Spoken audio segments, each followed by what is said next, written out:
You can have too much pleasure. You can have too much food. You can have too much drink. You can't have too much knowledge. You can't have too much moral virtue. But the pursuit of it. Mortimer Adler is 76 years old, one of America's most prolific and controversial thinkers.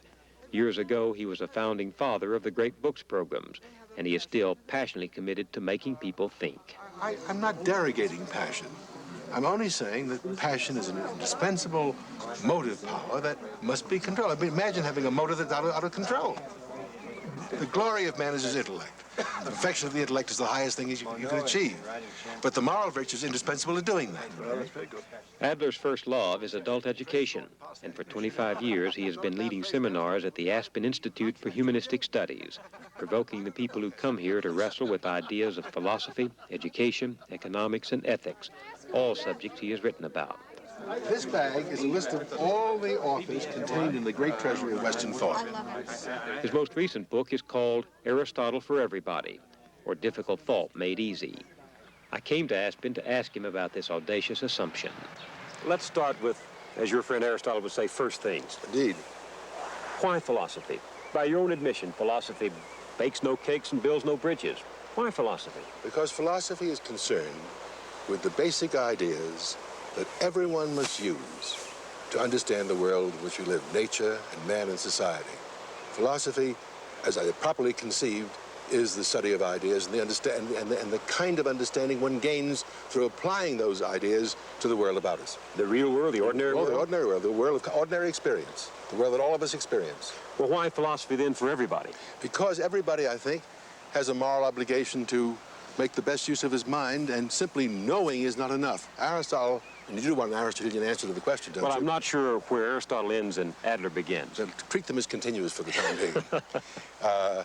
Aristotle made the point that the mind has three basic goods, just as the body has the goods of food, shelter, and clothing. And so the mind has three goods. One is knowledge, another is understanding, and a third is wisdom. Now, the sciences give us knowledge of the world, but not understanding of it, and certainly no wisdom about it or wisdom about our lives. Philosophy is important, and why I think it's superior to science. Not that it gives us more knowledge of the world, but without it, we wouldn't understand the things we know. Pragmatism would ask, how do I make money? Philosophy would ask, why should you, let me see, the question should be another way. Philosophy would ask, what do you make money for? Is wealth, not necessarily money, but economic goods, is wealth an end or a means? The greatest mistake a man can make, I think the greatest distortion and misdirection of a life, is a life directed toward acquiring wealth, endless acquirement of wealth as an end in itself. Wealth is a real good. One can't lead a good life without wealth, but wealth is a means to that end, not an end in itself, and a means that must be moderated, it must be limited. The excessive accumulation of wealth can often be a heavy moral burden.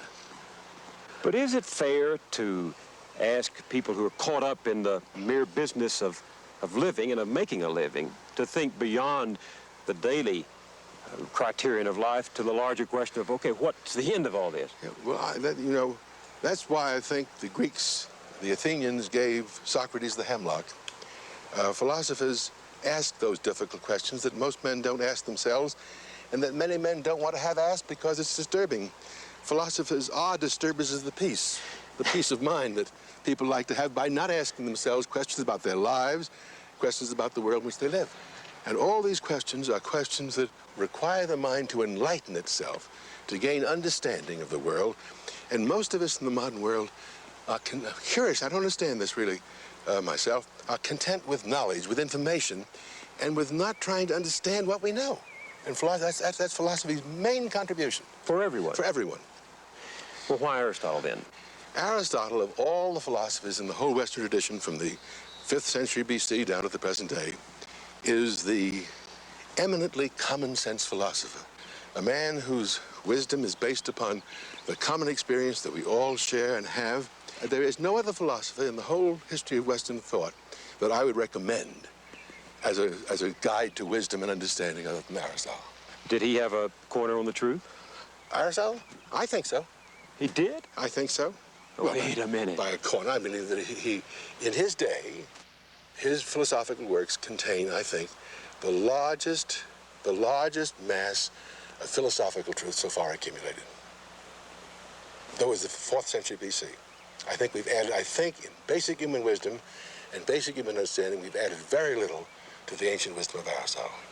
Now, I know that's an extraordinary statement, but I'm willing to back that one up. How? Well, what I try to do in the book that I wrote about Aristotle is to show all the wisdom that is to be found in his works on which there's I think, no improvement can be made. If I'm a farmer in Iowa or a shoemaker in New York, what does Aristotle have to say to me?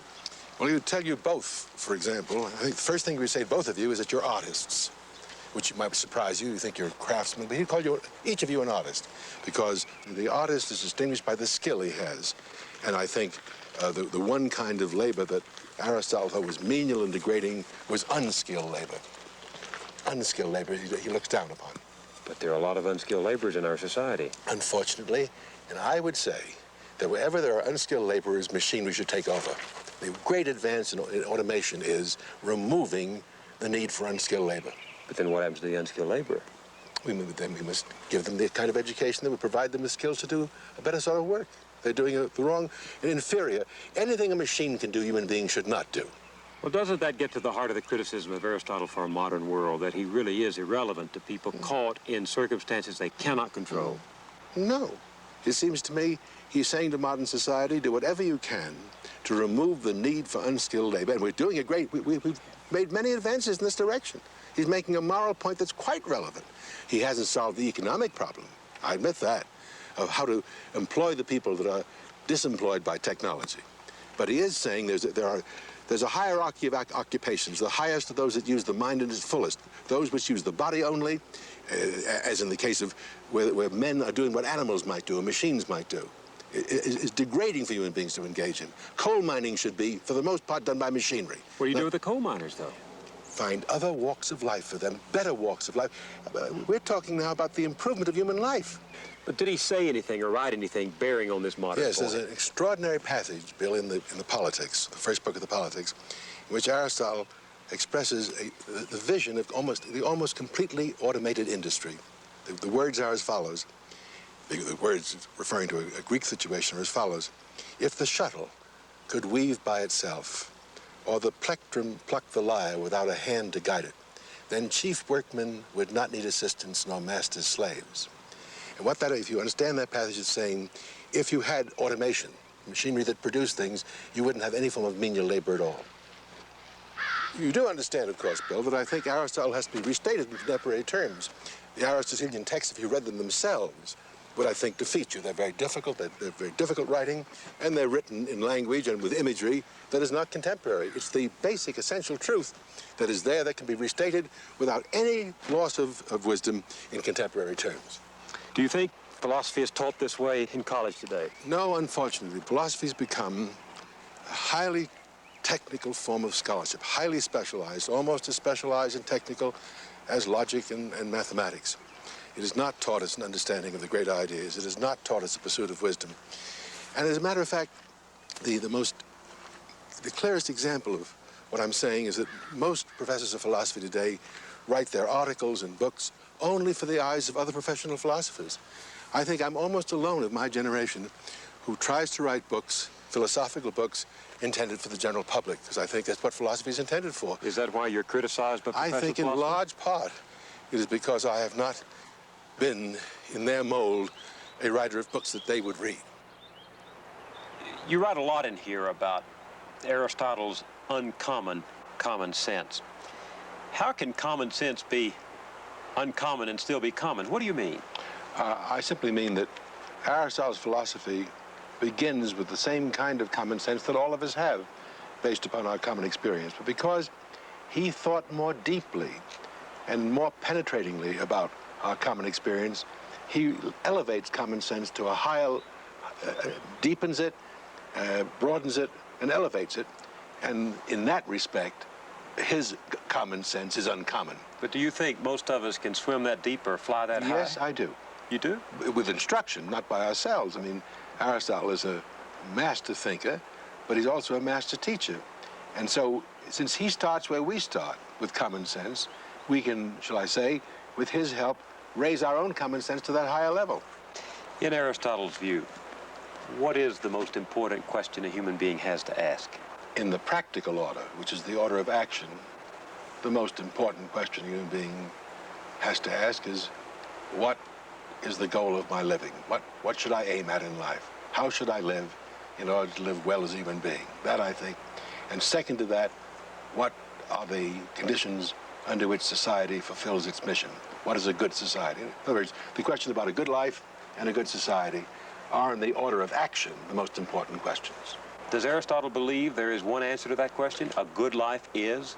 He believes that though men may, each man differing from another individually in a variety of ways, and inclination and temperament, may follow a somewhat different path, nevertheless, he thinks the end they should all aim at is the same.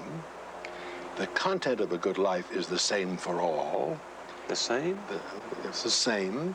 And the factors involved in achieving a good life are the same for all.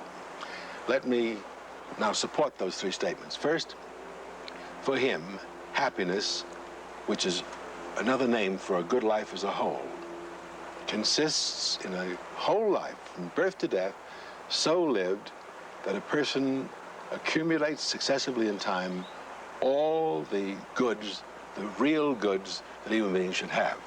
Not all the things he wants, which are only apparent goods, but all the things he needs, all the things that satisfy his natural desires. Wouldn't we have to all desire the same thing for there to be one good life?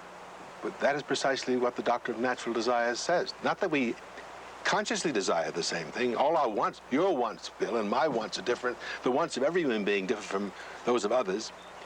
It's our natural desires, our needs that are the same. We all need, let me talk about the biological needs. We all need food, clothing, shelter, rest, play, and sensuous pleasure on the biological level. On the human level, spiritually and intellectually, we all need friendship and love. We all need a good society to live in. We all need knowledge and wisdom. These are the things our nature seeks, and our nature being the same in all of us, what we seek, not consciously, but naturally. And the good man is one who desires what he ought to desire, or desires what conforms to his natural desires. What if you desire some but not all of those? What if you do not desire knowledge? Then you're deficient. You're deficient in that respect. That's very arbitrary. No, because the good life is defined, and properly defined, as seeking all the things that are really good for you. Now, you're not going to tell me that knowledge is not really good for you. I'm saying to you that if I don't desire it... You're bad. Knowledge is good, and you're bad. You're failing yourself. You're stunting your own growth. Your mind, your intellect, Bill, seeks knowledge as much as your stomach seeks food. And for you to deny that knowledge is good for yourself would be as silly as to deny that food is good for your body. Is this what you mean when you say there are lots of wrong plans for living well and only one right plan? Precisely. Isn't that dogmatic? I don't know why you use the word dogmatic. I mean, what possibly can make one plan for living the right plan and all others wrong? The answer to that question, I've already given. I'm going to repeat it again. If human nature is as Aristotle describes it, I said if we do have in our nature a certain set of potentialities that are common to the species, and these create tendencies or natural desires, then there can only be one plan for fulfilling one's nature, living according to nature. You say then that happiness is the ultimate or final end of all our doing in this life. Yeah. Do you mean that I'm on this earth to find happiness? To answer that question, I have to step back a moment and say that is a pagan or naturalist answer to the question. The Christian, a devout Christian would not say that. A devout Christian would say you're on this earth in order to achieve eternal salvation. The kind of happiness that Aristotle is talking about is temporal, earthly happiness. He is not talking about an afterlife. If man has an immortal soul and there is an afterlife, then you're not on this earth solely to achieve happiness here and now. But I said if. If. And temporal happiness is a life that achieves these real goods. Real goods. The goods of the body? Goods of the soul, goods of the spirit, goods of the mind. Aristotle says moral virtue is essential to a good life. What is moral virtue? Moral virtue consists of habits of good choice.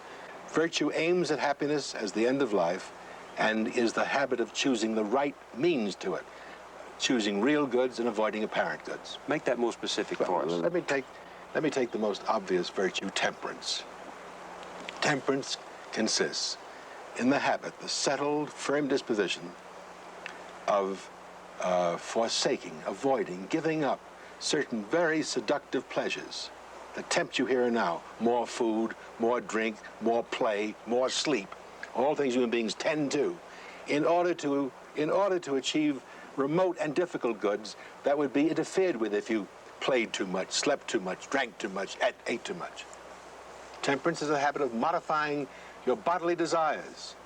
Perfectly good desires. You should have a certain amount, but modifying them, moderating them, for the sake of the total life.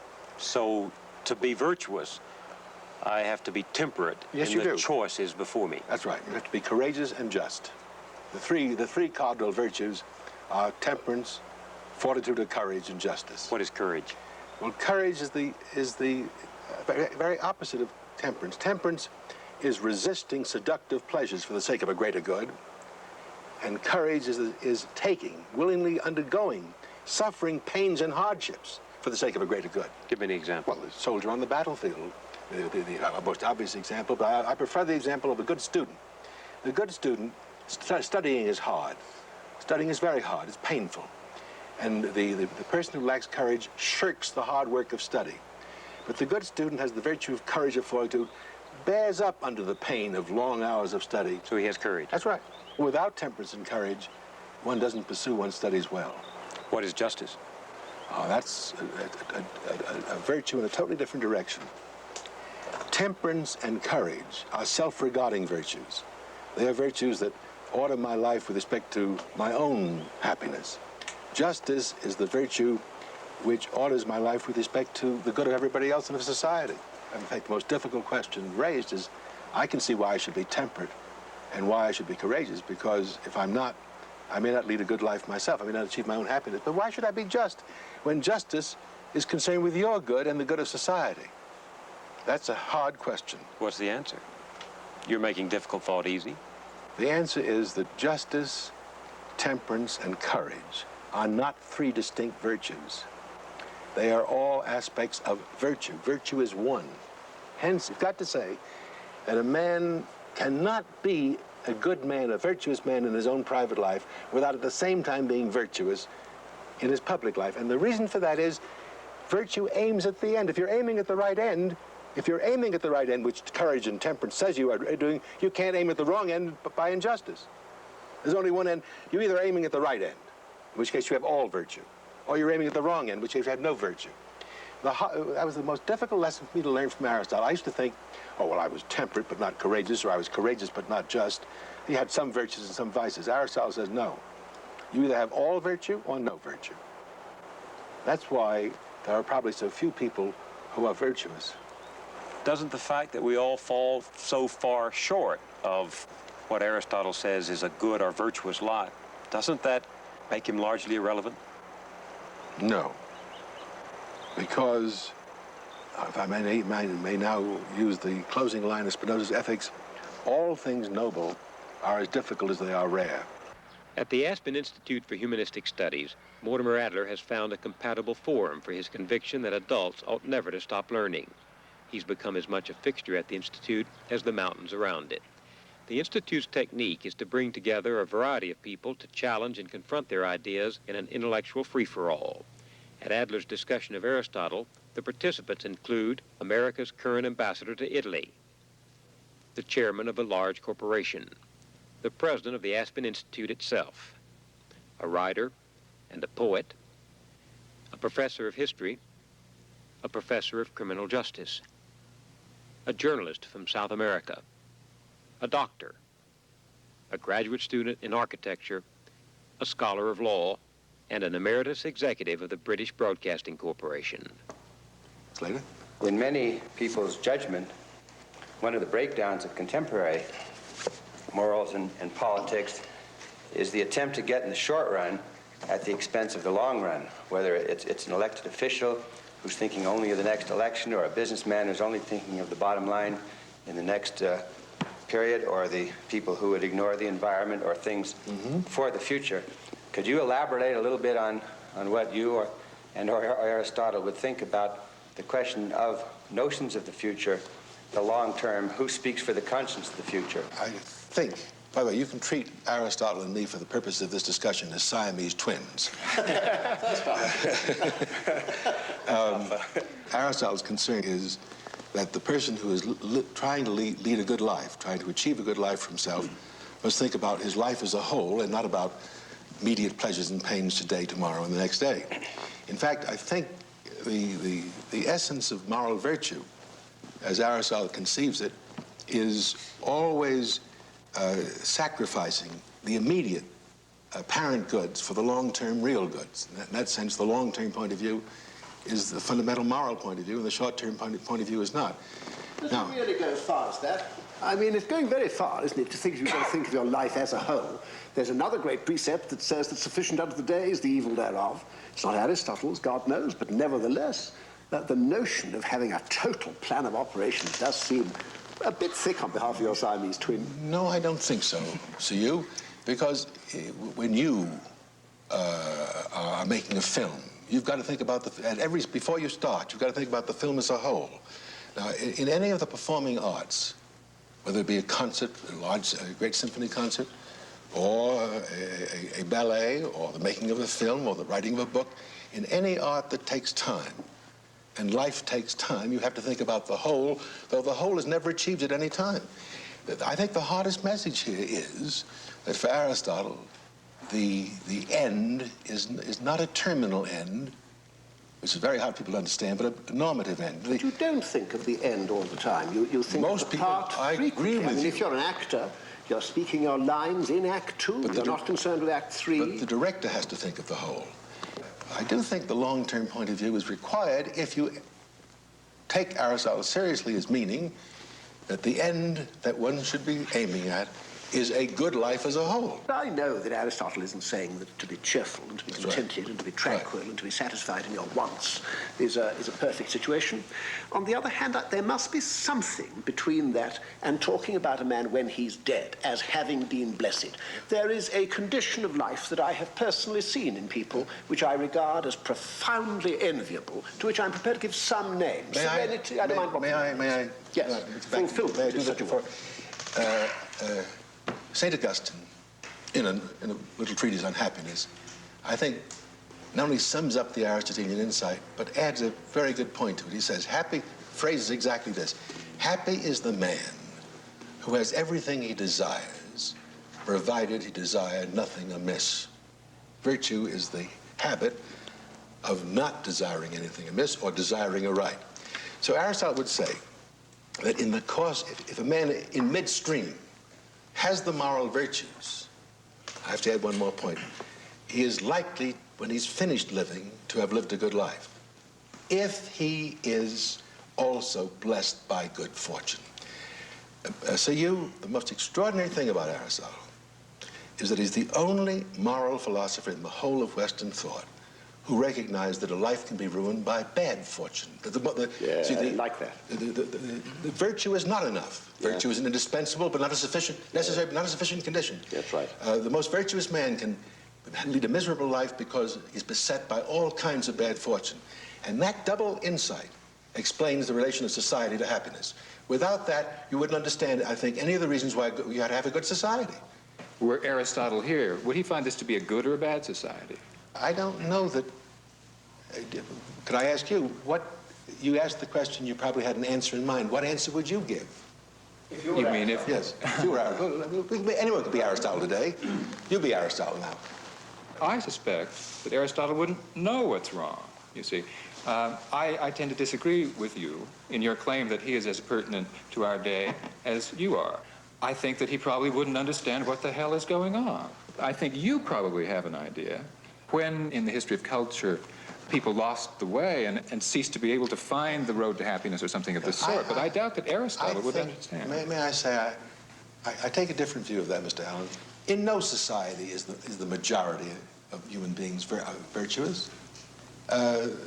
By and large, most men are morally, shall I say, of weak fiber. This is not new. The Christian doctrine of original sin may explain this, or there may be other explanations. So that I don't think, by and large, the number of good men, the number of men who are virtuous enough to do what is necessary, the hard things necessary to lead a good life, varies from time to time. I think he would recognize at least one part of this world and one of the problems of it, what you don't have occasion to mention in your book, but there in the original Politics, there's a whole section on revolution, the study of the causes of revolution. As I can remember, he ascribes to one of the central causes of revolution this lust or desire for equality. Mm-hmm. And I think that the idea of equality is a very difficult idea to get hold of, but so many of the contemporary revolutions, somehow or other, are addressed or have their roots in or... Don't there's any question about that. Pardon? That motion in the world today, not only in the United States, among our people, but among all the people talking, is, I think, the dominant factor in our lives. And society must satisfy this desire that men have for an equality of conditions. Now, there is here a distinction that I make in my own thinking, which I can't find a basis for in Aristotle. The egalitarian, whom I think is wrong, wants flat equality, uniformity, equality in degree. I think that, and I now speak in Aristotelian terms, even if Aristotle himself does not speak to this point, that the only equality we can achieve is an equality in kind rather than equality in degree. That is, put it this way, a society should create an equality of conditions that justice requires. No more equality than justice requires. Now, how much equality does justice require? My answer to that one is, the answer of the Declaration, securing to all men equally their natural rights. There are two Marxist statements that I think, curiously enough, both in Karl Marx, that state the whole truth here. I'm going to change Marx a little bit, because I think he misstated the first one. He shouldn't have said, to each according to his needs, because needs are common to all of us and the same. He should have said, to all according to their common human needs, and to each according to his contribution, because our contributions are different, our needs are the same. Those two principles of justice were the first one first, because until you've given all what they need, you have no right to make the differential distribution in terms of contribution. If all have what they need, then you can have mores and have lesses in terms of differential contribution. Yes, Mr. Kemp. You're skirting the issue of revolution that was originally... Revolution? Yes. Let me get back to this. Please. Let me read something. Martin Luther King's letter from a Birmingham jail. Quotation. "We have not made a single gain in civil rights without determined legal and nonviolent pressure. History is the long and tragic story of the fact that the privileged groups seldom give up their privileges voluntarily. Individuals may see the moral light and voluntarily give up an unjust posture. But as Reinhold Niebuhr has permitted us to say that groups are more immoral than individuals." Two questions. In the pursuit of the good life, when the majority violates the will of the minority, does not the minority have the natural right to revolution, either nonviolent or violent? How would Aristotle respond? He thinks that revolutions arise. In fact, he says, as Plato said before him, there is always a war between the rich and the poor, between the oligarchs and the democrats, and he thinks that revolutions happen through those natural causes. I would go further and say that when men have serious grievances, suffering injustices, they are justified if they cannot redress their grievances by peaceful, nonviolent legal means and taking up arms to do so. If the satisfaction of the natural needs of human beings leads to the happiness of everybody, are we not compelled by a moral imperative to redistribute wealth in the world to assure that the biological needs of the people are satisfied, at least to a minimal extent, as you said in the book, independently of any ideological considerations? Yes, if I understand Aristotle's notion of the good society, it is one which tries to provide all human beings with the conditions, the external conditions prerequisite to their pursuit of happiness. Poverty, destitution, ill health, lack of education, and I think of all the goods that the welfare state tries to provide its people are parts of the conditions, the pursuit of happiness. And a good society is one which will distribute wealth and handle the distribution of wealth to assure that every human being has those conditions. Don't you? So that if that's socialism, then however remarkable it is, Aristotle's a socialist. Is it not possible in an imperfect society to set out on a journey and never get there? You start to redistribute wealth in the direction of the people who are entitled to it, and they never see it. That's the failure. That's the weak point in socialism. You can't say, we will give you the conditions of leading a good life only if you promise and prove that you can use those conditions well. You can't get that assurance from the person you... I wasn't looking for that. Just how do you get the conditions to? Well, in terms of redistributing wealth, which is not changing conditions, except temporarily. You know, Mr. Adler, as well as I do, what the provisions and measures of a welfare society are. All Western societies in varying degrees are now welfare states. They're all socialist, not in means, but in end. They're concerned with seeing that the whole population, or a very large part of it, participate in the general economic welfare, have some minimal share, at least, of the economic goods required for a good life. We're all agreed upon that. We disagree when the communists say they will do that by the abolition of private property, and we say we will do it by a free enterprise society which mixes the public and the private sector. We're differing about the means, not the end. I don't think there is a modern society in the West that is not socialist in this sense. I'd like to come back to the equality issue. I think there's still an ambiguity when you talk about guarantee of natural rights. Yeah. That's hard to define. No, when you talk about equality of condition, that really breaks down into two parts that we often call now equality of opportunity, in which I guess everybody believes, and equality of result. And that's where the revolution comes. By equality of condition, I really mean what you mean by the phrase equality of result. And that's the hard one. That's the hard one. Then the way it comes now in our present context, in the inequality that exists, the discrimination, the racism, as you've said, that continues in the United States as elsewhere, the obligation, or at least so believed, of government to take some action to redress that imbalance, and that's affirmative action, and that's special admissions, it's the Bakke case, and it's all those questions in which there is somebody pays a price for that, somebody who is himself or herself innocent and does not get the advantage that might otherwise have accrued to that individual. Now, would Aristotle have an opinion about that kind of redressing of the balance to help those who've been disadvantaged at the expense of those who are, in a sense, innocent? I do not think so. I have to say... It's an issue he didn't face. I don't think he faced it, no. How would his twin face that issue? The hard choices are where there's good and evil on both sides. And either choice is really an undesirable choice, but you are compelled by the Savior to make a choice. So in society, we often have to redress a grievance, injure others. I mean, there is, as in the Bakke case, is one case in point. And that is not injustice. No, not injustice. You've chosen the analogy of a Siamese twin. I would like to know where you're joined. Are you joined at more than the hip? Well, but see, this is very important because in your book, we get the cerebral cortex. We don't get anything else of Aristotle. And the question is, it's difficult. It's easy to know how he thinks. It's difficult to know who he was. What would you like to know? I'd be curious to know what you'd like to know about him. Well, it's interesting. Earlier you said that he wasn't interested in the subconscious or the unconscious. That notion, I have to say, the notion of the unconscious does not appear anywhere in human thought until the beginning of the 19th century. With the greatest respect, you did add that although you are clear that Aristotle had no knowledge of the unconscious, you also said that you didn't think much of it yourself either. I didn't say. I thought. I wrote it down. I said that. I said I didn't think much of unconscious thinking about means and ends. Let me say now as myself, not as Aristotle.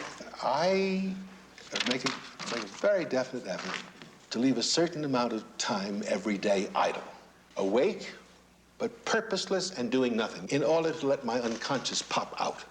I found it very fruitful indeed to sit idly staring at the wall at the end of a day of work, sitting down and intentionally doing nothing, intentionally being at rest and idle, and then suddenly, because the unconscious is there, all kinds of things I hadn't thought about before pop into my mind. Particularly a day when I've done a lot of work. If the whole day's been idle, it isn't purposeful to be idle at the end of it. If you worked hard all day, lots of little things drop into the unconscious that you don't notice. And then you sit back and sort of, I'm usually idle with a pad next to me because the... Of course. I never regard that as unconscious. It is, because the things that pop into my mind I have not searched for by thought, by any deliberate effort. All I'm doing, so is indicating that I have some respect for the unconscious. On page 77, you say, as we get older, we become more and more purposeful. We also become more serious and less playful. I think the most recent modern non-philosopher writing on philosophy is George Sheehan, who's best known as a runner and physician. And he has made a very large point in relation to the importance of play if one is going to work in a dedicated manner over a long period of time. So does Aristotle make the same point. I missed it. Aristotle didn't make it in the book because I was not concerned with the parts of life. But Aristotle names 4 main parts of life. Sleep, which is all the biological activities. Which is also the very active use of the subconscious. Play, which is the activity which is inherently pleasant, is purposeless in the sense that its end is in itself. It doesn't have an end beyond itself. Work for subsistence, what we call toil or labor, and leisure, which doesn't mean free time, but learning, all the creative acts. And he says play is for the sake of work as work is for the sake of leisure. In other words, play, the recreational, the reviving effects of play are indispensable. And children, to my observation, are essentially playful. I mean, they play a great deal, make games of everything and play. As we get older, I think we still play, but we take many more things seriously than children do. And the unfortunate thing is, in my way of looking at it, I think it'd be better if children were serious and their elders were playful. Mr. Lewis. You said I didn't think you got all this stuff about play. Go ahead. Well, I think it's important. I think you've outlined a series of problems that if we really face up to every day and say we not only have to work through our government, we have to make our own personal decision. By God, sometime during the day, I'm going to want to play. The play you're talking about is sheer enjoyment for its own sake. Right. I would say such play comes as near in human life to what the religious people call contemplation. It really is abstracted from all practical purpose, intrinsically enjoyable with reference to nothing beyond itself. It comes as near to what the religious mean by rest. Now, even activity has got playfulness. I personally would much prefer to be in the hands of a politician who regarded himself as being in the great game. I mean, Churchill and Truman and LG and FDR, all these people, they knew what they were doing. And I mean, when you look at Stafford Cripps, with all due respect to a great man, I mean, in our country, all you got was earnestness. I mean, not a laugh. Dull, very dull. But I think we're coming back to whether... Ms. Anderson? How do you describe leisure, then? Leisure is like work. In fact, I never use the word leisure except say leisure work, because leisure is not play. It's the very opposite of play. It's the most serious of all human activities, intensely difficult, fatiguing. It's the opposite of the American conception of leisure, which is having a good... School mean the same thing in Greek. The Greek word for leisure is the Greek word for learning, you see. Leisure is the 2 kinds of work, serious activity for an end beyond itself, are leisure work and subsistence work. By the way, this Aristotle, the amazing thing is that he had all these distinctions toward the end of the politics and the ethics. And the difference between leisure work and subsistence work are the kind of goods they aim at. Subsistence work, the production of economic goods, wealth; leisure work, the goods of civilization, the arts and sciences. Mr. Gardner. This book is called Aristotle for Everybody. Its subtitle is Difficult Thought Made Easy. Now, these are rather controversial assumptions. Many scholars, many educators in this country, and particularly in Europe, in Italy, the country which I'm currently living, would say Aristotle isn't for everybody. Difficult thought should not be made easy. In fact, aren't you and your twin at odds on this? I have to say, if I may, that I don't think the subtitle is correct. The thought, Aristotle's thought, is not difficult. What I made easy was the writing. It should have been thought written in a difficult manner, rewritten to make it made easy. It's the writing I've done. But when you say it's for everybody, it perhaps should be difficult for everybody. When I was a boy, I learned a Chopin nocturne. I can't remember, in G minor. Yeah. You sing well, sir. Yes. I remember it very well. 14, 12 years old, I learned this thing. And I remember vividly being in somebody's house and hearing somebody, not at a concert at all, play this thing, and I realized that what I'd been playing was a simplified version. And I was deeply shocked, and I was shocked on behalf of 2 people, me and Chopin. I had been doing him down, and I'd done myself down because I thought that I'd taken it in. Now, Chopin is supposed to be difficult.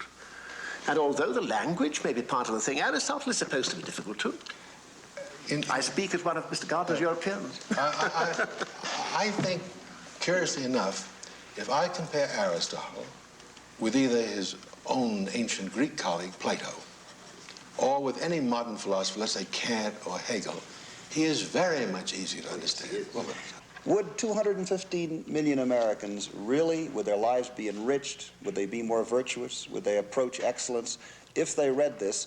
And if so, what does this mean for our educational system? Should there be more philosophy? Is the implication of all this that we should build into the primary and secondary school system speculative philosophy? Not the primary schools. I think that philosophy, thus expounded, not philosophy is now taught in our colleges, which is as highly specialized and technical a subject as logic and mathematics are. Philosophy, thus expounded, as an extension of common sense wisdom, should be taught in the upper years of high school, the junior and senior of high school. I think children of that age are ripe for it.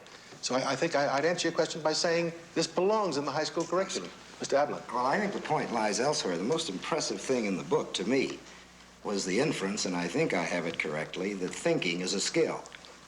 Yes. And that thinking as a skill ought to be developed. I am less impressed, frankly, by whether the various theories of Aristotle are right or wrong than I am impressed by the enormity of his ability to think clearly, to think accurately, and to arrive at conclusions that, in a sense, prove themselves. Now, somewhere in the book, you said that philosophy won't build bridges or make soup. Right. But let me ask you whether you think somebody who has not been taught philosophy, but has become a philosopher by being taught to think, will make better soup or build a better bridge.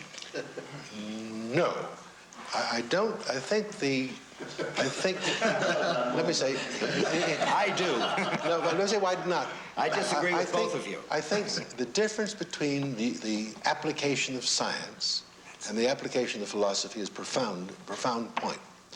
Science, scientific knowledge, applied science is productive. Makes better things, builds bridges, and makes soup. Philosophy is not productive, but directive. It gives us directions for leading our lives and conducting our society. It doesn't produce things. But when you describe what the good life is, you and Aristotle, you list the good life as consisting of the satisfaction of all these natural goods. Oh, natural needs. Yeah, natural needs. Yes.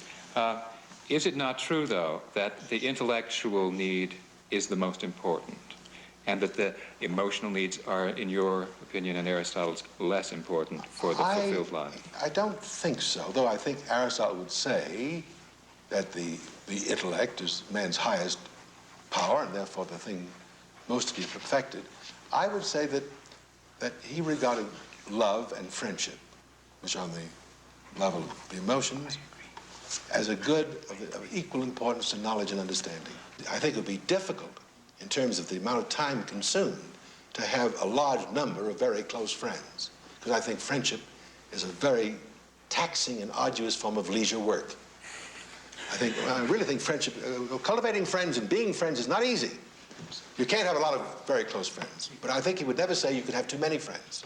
If they're real friends, you can't have too many of them. Are philosophers then the happiest of all men? Because they can use their minds principally, rather than having to divert their energies and time on other things, so much as the rest of them. Dead. I want to take the fifth at this point.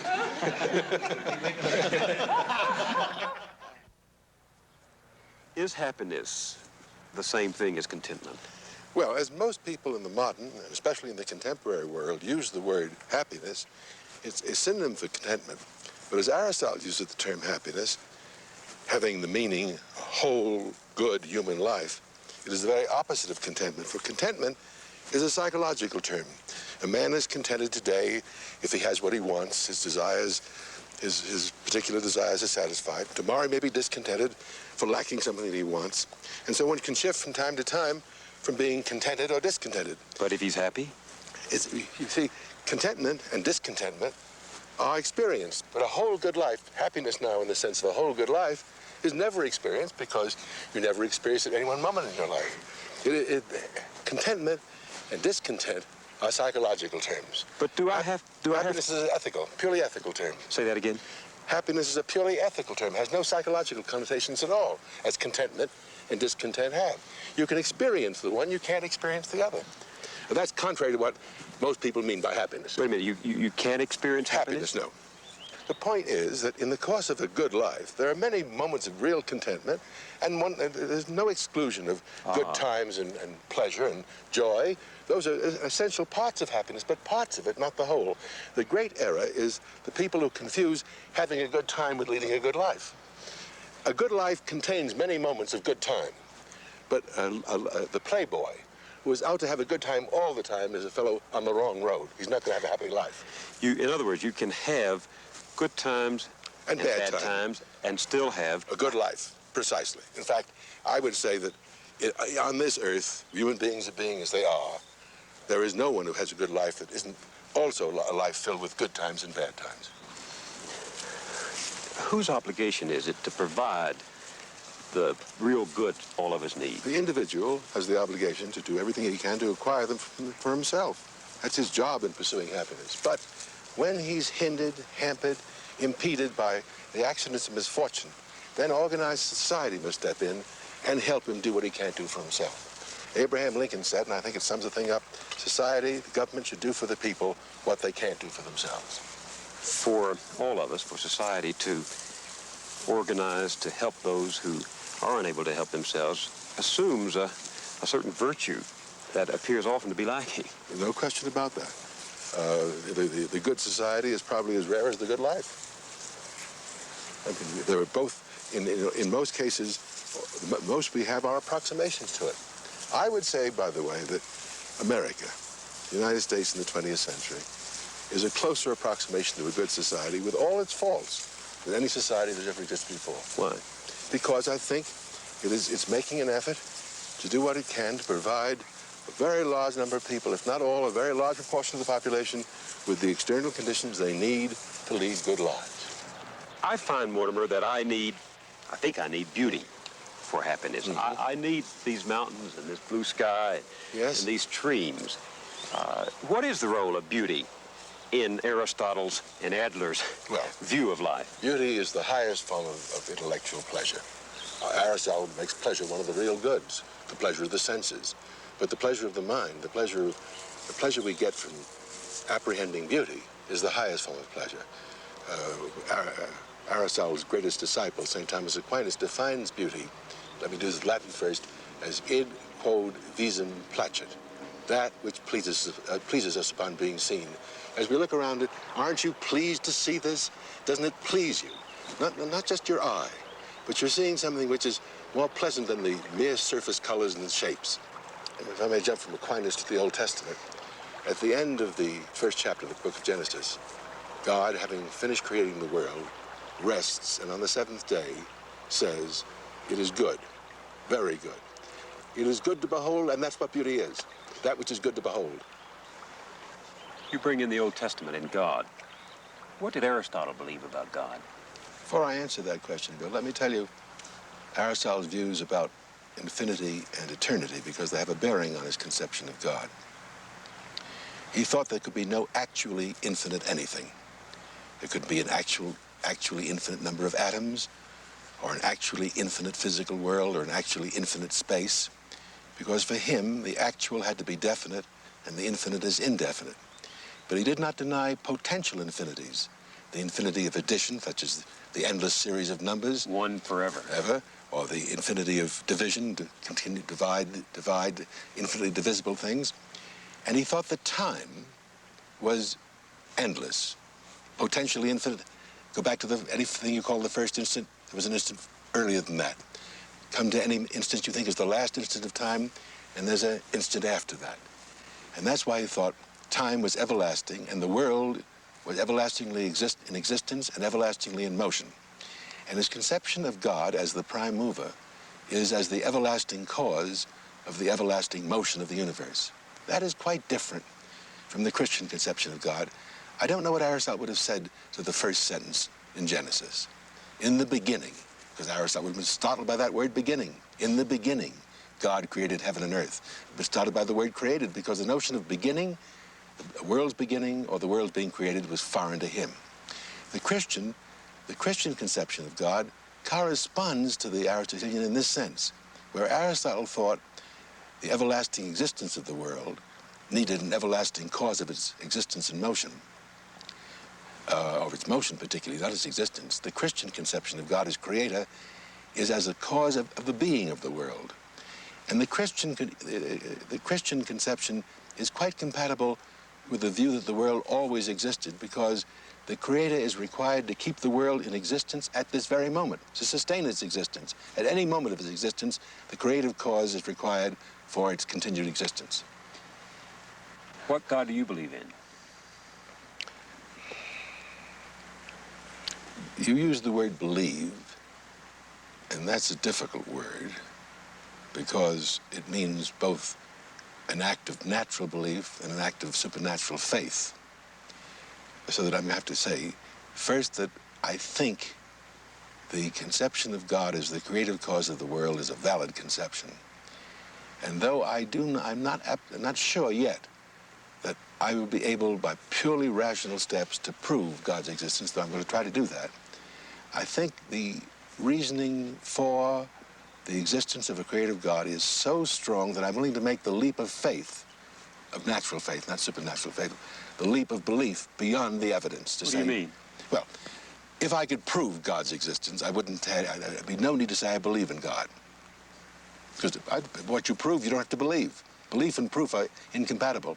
You only say you believe what you can't prove or know with unrational grounds. So my statement here is a little more complicated than that. I think the evidence, the reasons I have for thinking that God, the creative God that the Jews, Christians, and Muslims believe in, exists, are very strong, but not final and conclusive. And so I need an active belief to go beyond what I know by reason. So to answer your question with no further quibbling, I do believe in God. You were born of Jewish parents. You taught Aquinas at the University of Chicago so efficiently that many of your students, Jewish, Protestants, agnostics, atheists, were converted to Catholicism. Your wife is Episcopalian. Your children have been baptized into the Episcopalian faith. One of them has been confirmed recently. Confirmed. Where do you come out personally? Well, that's a very difficult and probing question, Bill. In my recently published autobiography, I reported the fact that many of my friends, good friends in the Episcopal and Roman Catholic Church, have been puzzled by my not becoming a convert to one or another form of Christianity in view of my deep interest in Aquinas. And my only answer is that when one voluntarily accepts a religion, one must be prepared to live the life that religion recommends. One, for example, to become a Christian, one must be resolutely determined to walk in the path of Jesus Christ. I just don't know that I have that will. And short of having that firm will to be a good Christian, I don't want to become a Christian at all. Now, that may be wrong. I'm troubled by that. But that's my only explanation for not, shall I say, entering the religious communion whose intellectual structure I understand so well. Are you afraid of the price you might pay? Are you afraid of having to give up what you enjoy? I think that may be the case. Though I don't want to probe that too far, for I may discover myself things I don't like very much. I think what I'm saying is that all my reasoning, all my understanding, leads me almost up to the conclusion that is demonstrated, but not quite. And that gap between the reasoning that is insufficient and the final conclusion I must make by a leap of faith, a leap of my own, by an act of my own will. So when I say I believe in God, I'm going beyond my reasoning to a conclusion that I cannot prove. Now, I hope the next episode in my life is to write a book about God's existence. And I may, a year from now, have reached the point where I think I have proved God's existence, and I won't say I believe God's existence any longer. You can be an infuriating man. You can be a provocative man. You can also be a man of charm and a man of warmth. And I'm wondering if Mortimer Adler, the man, is satisfied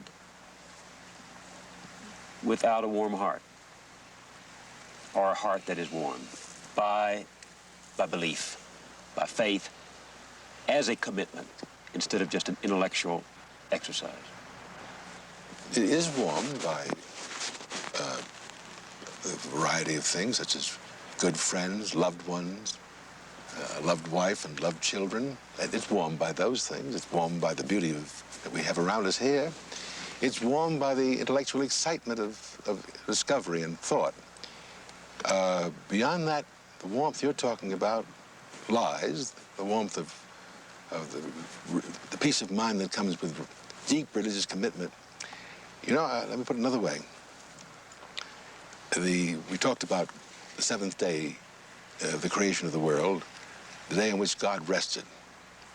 I really firmly believe that what I lack is not warmth but rest. That rest is the religious. I think the heavenly, the phrase heavenly rest, my understanding of heavenly rest is the joy that the saints, the blessed, have in the vision of God. That's heavenly rest. On earth, the remote and inchoate approximation to heavenly rest is, I think, the religious experience. So what my life lacks is not warmth, but rest. Now, whether I shall achieve rest in my life, I don't know. From Aspen, Colorado, this is Bill Moyers.